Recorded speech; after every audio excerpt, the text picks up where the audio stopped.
नमस्कार, कश्मीरी पंडित कल्चर में मैं उज्जवल हांडू आपका स्वागत करती हूँ। कश्मीरी पंडित परिवारों में जब विवाह योग्य लड़की या लड़के का रिश्ता कहीं पक्का हो जाता है, तो परिवार द्वारा करी जाने वाली सबसे पहली सेरेमनी होती है कसमदरी। ये अधिकतर मंदिर में करी जाती है और इसमें दोनों पक्षों के कुछ लोग एक दूसरे से मंदिर में मिलते हैं। कसमदरी एक कश्मीरी शब्द है जिसका अर्थ होता है ईश्वर के सामने शपथ लेना, जो कि दोनों पक्षों पर लागू होती है। इस समय कोई पूजा या किसी भी तरह का कोई कर्म कांड नहीं होता है। ये एक सोशल फंक्शन है और उत्तर भारत में लोग इसे रोका कहते हैं। तो आइए आज के वीडियो में जानते हैं इस दिन क्या क्या किया जाता है। सबसे पहले एक शुभ दिन का चयन किया जाता है, जिस दिन दोनों पक्ष के कुछ लोग पहले से ही निर्धारित किसी मंदिर में मिलते हैं।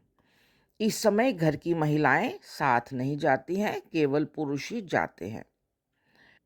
दोनों पक्ष अपने नज़दीकी रिश्तेदारों के साथ मंदिर में मिलते हैं और ईश्वर के समक्ष एक दूसरे को पोशगुंद यानी कि बुके देते हैं। लड़की वाले मिठाई का डिब्बा, कुछ ड्राई फ्रूट्स और अपने सामर्थ्य अनुसार कुछ पैसे भी देते हैं। वहीं लड़के वाले भी पोशगुंद के साथ मिठाई देते हैं। वे पैसे नहीं देते और ईश्वर के समक्ष यह रिश्ता बनाए रखने की शपथ खाते हैं।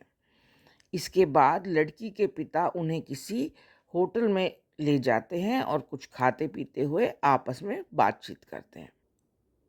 विस्थापन से पहले समय में होटल्स में जाने का चलन नहीं था, इसलिए इस दिन जब मंदिर से वापस आते थे तो दोनों पक्ष किसी कॉमन फ्रेंड के घर पर आते थे और लड़की वालों की ओर से वहाँ पर उन्हें कांदुरवान की चोट और मीट खिलाया जाता था। महिलाएं घर पर वर बनाती हैं और प्रेपुन द्वारा ईश्वर को अर्पण कर मिलकर सभी वर खाते हैं। आजकल कसमदरी के साथ ही कुछ परिवार गंडून यानी कि एंगेजमेंट का फंक्शन भी करते हैं। तो यह था कसमदरी पर मेरा आज का वीडियो। आशा करती हूँ आपको पसंद आया होगा। आप इसे लाइक, शेयर और कमेंट कीजिए और मेरे सभी वीडियोस को सबसे पहले देखने के लिए मेरे चैनल को सब्सक्राइब करें और बेल आइकन दबाना ना भूलें।